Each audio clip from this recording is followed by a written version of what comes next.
प्रधानमंत्री नरेंद्र मोदी इस वक्त अंबाला पहुंच चुके हैं। चुनावी रैली को संबोधित कर रहे हैं और यहां पर इस मंच पर मुख्यमंत्री नायब सिंह सैनी मौजूद हैं। पूर्व मुख्यमंत्री और लोकसभा उम्मीदवार भी मनोहर लाल यहां पहुंच चुके हैं। सीधा रुख करेंगे। इस वक्त जनसभा को संबोधित कर रहे हैं प्रधानमंत्री नरेंद्र मोदी। क्या कुछ कह रहे हैं आपको सुनवाते हैं। कांग्रेस कैसा झूठ बोलती है।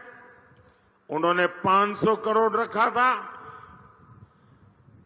हमारी सरकार ने जब ओवरऑपिक दिया तो कितना खर्च हुआ पता है। उन्होंने 500 करोड़ का खेल खेला था। हमने 1 रैंक 1 पेंशन दिया तो अब तक 1,20,000 करोड़ रुपए, उससे भी ज्यादा मोदी हर सैनिक की परिवार को पहुंचा चुका है।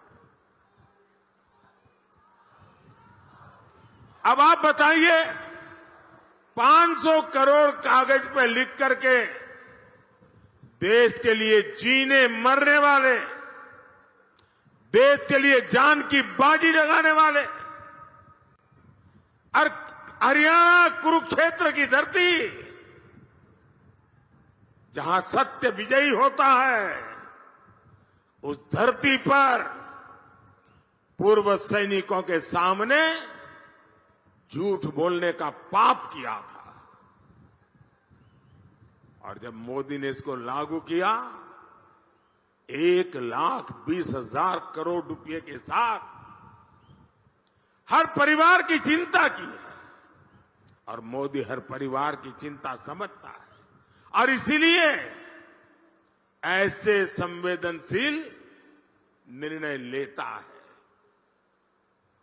साथियों, मोदी विकसित भारत का संकल्प लेकर निकला है। और जब मैं विकसित भारत का संकल्प निकल के निकला हूं, तब हरियाणा का मुझ पर बहुत अधिकार भी है,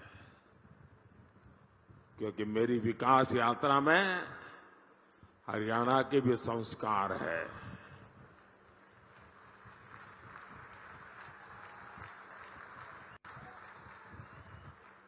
मैं आज आपको गारंटी देता हूं, आपका सपना ही मेरा संकल्प है।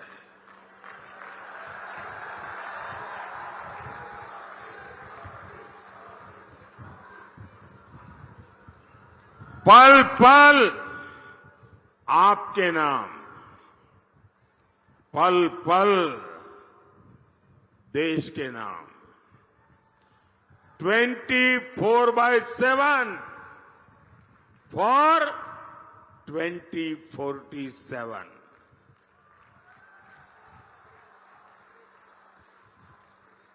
भाइयों बहनों, विकसित भारत के 4 स्तंभ हैं: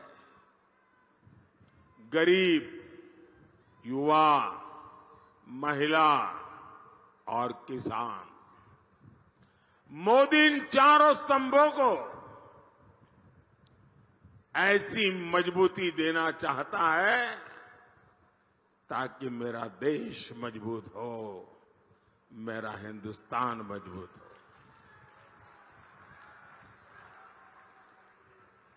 किसानों का कल्याण मोदी की प्राथमिकता है।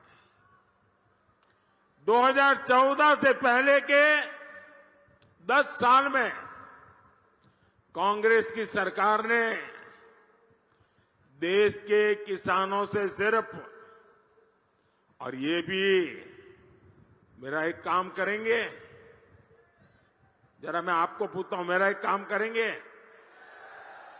जरा हाथ ऊपर करके बताइए, करेंगे? कि मैं जो आंकड़ा बोलता हूं याद रखेंगे? किसानों को जाके बताएंगे? धीरे धीरे हाथ नीचे हो रहा है, बताएंगे? कांग्रेस के जमाने में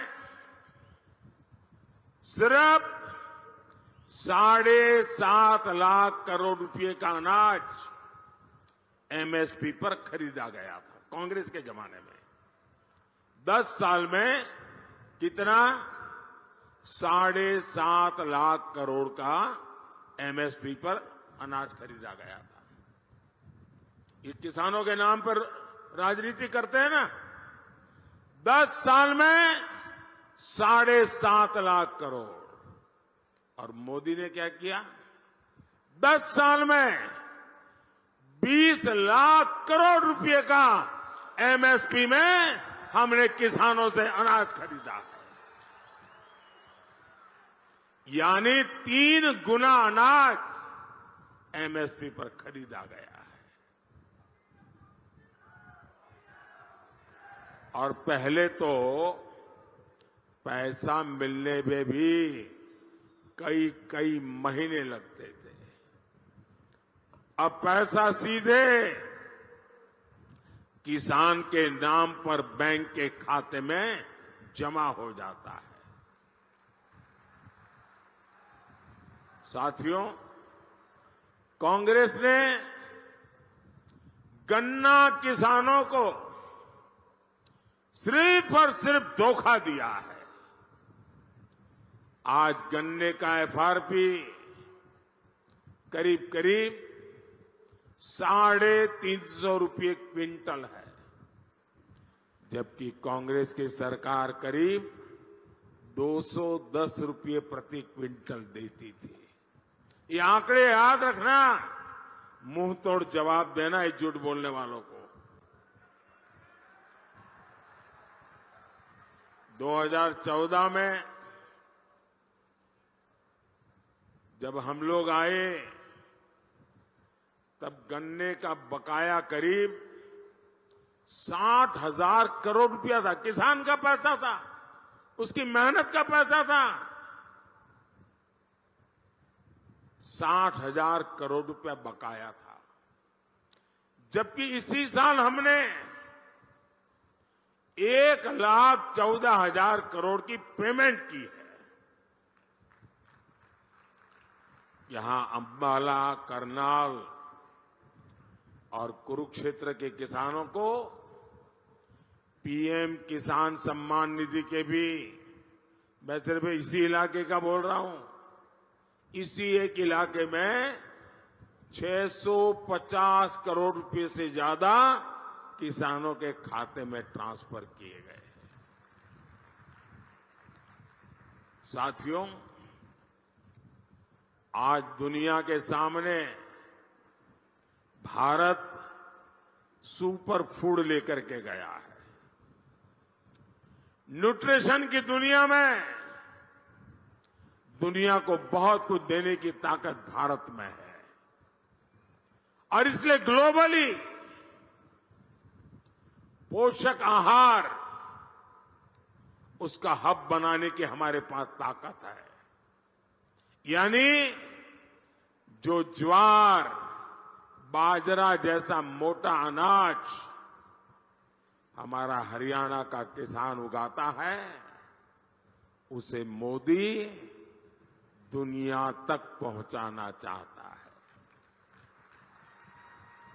और इसलिए हमने सारे देश में एक पहचान बने, इसलिए इस मोटे अनाज को श्री अन्न नाम से पहचान दी है।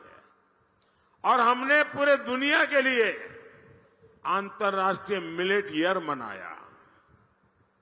और इसकी ताकत देखिए, विश्व के लोगों को जब मैं कहता हूं कि हमारे छोटे छोटे किसानों के द्वारा पैदा होता है, कम से कम पानी में होता है, एनवायरमेंट फ्रेंडली होता है, केमिकल और फर्टिलाइजर की दुनिया से दूर होता है,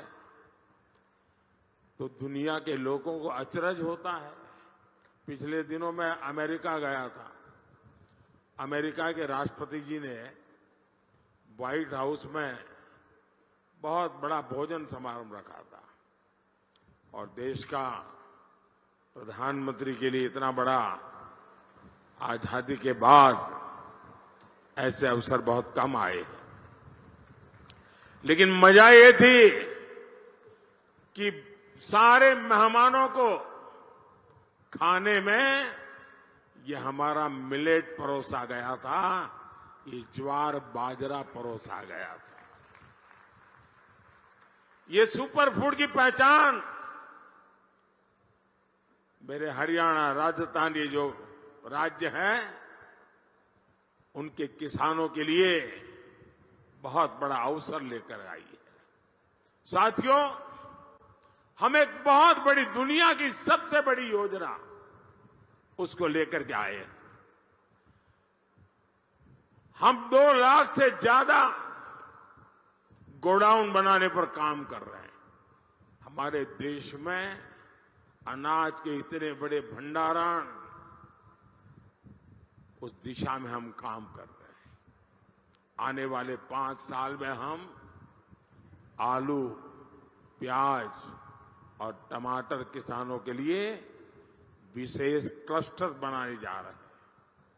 साथियों, मोदी की एक और गारंटी खेती में ड्रोन क्रांति की है, और इसकी जिम्मेदारी मैं माताओं बहनों को दे रहा हूं।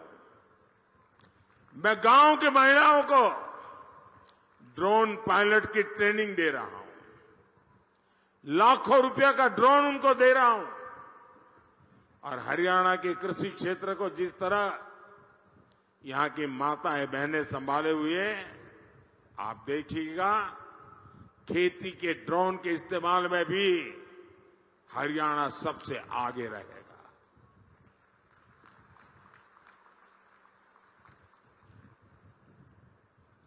साथियों, खेलों की दुनिया में आज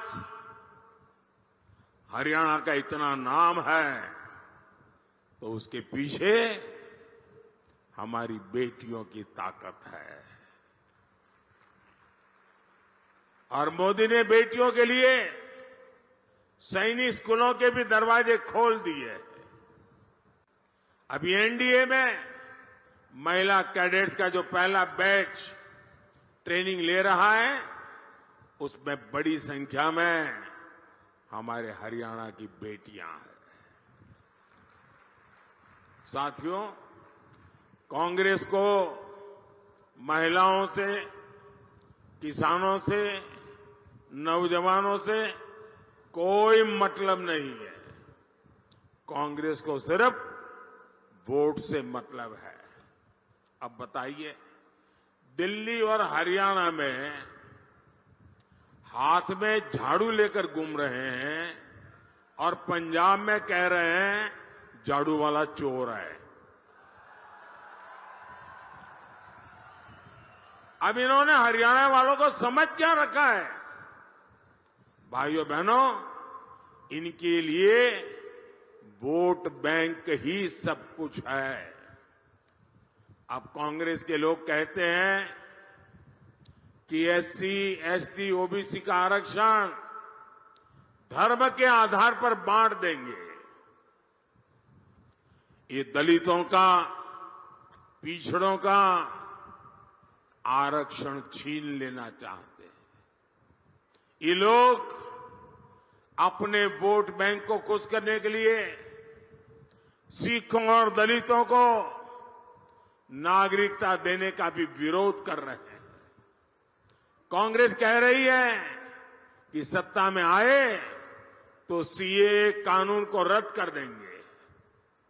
साथियों, ये हमारी सरकार है जो अफगानिस्तान के युद्ध क्षेत्र से गुरु ग्रंथ साहिब के स्वरूपों को अदब के साथ स्वदेश लेकर के आई है। ये हमारी सरकार है जिसने साहबजादों की याद में वीर बाल दिवस मनाना शुरू किया है। और ऐसे प्रयासों से माता गुजरी जी की इस धरती को जरूर गर्व होता होगा। लेकिन कांग्रेस और एनडीए गठबंधन को ऐसे हर प्रयास से दिक्कत है। भाई और बहनों, कांग्रेस और एनडीए गठबंधन विकास और विरासत दोनों के विरोधी है। 500 साल बाद इतने लंबे इंतजार के बाद, अविरत संघर्ष के बाद, लाखों बलिदानों के बाद, 500 साल बाद अयोध्या में भव्य राम मंदिर बना है।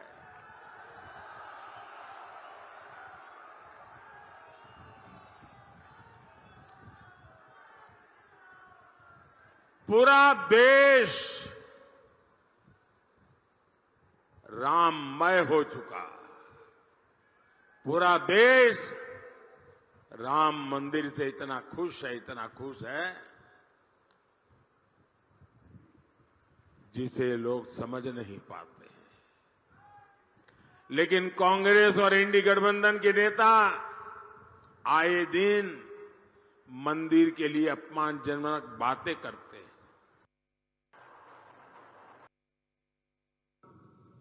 अंबाला की दिल्ली से कनेक्टिविटी बढ़ाने के लिए लगातार काम कर रही है।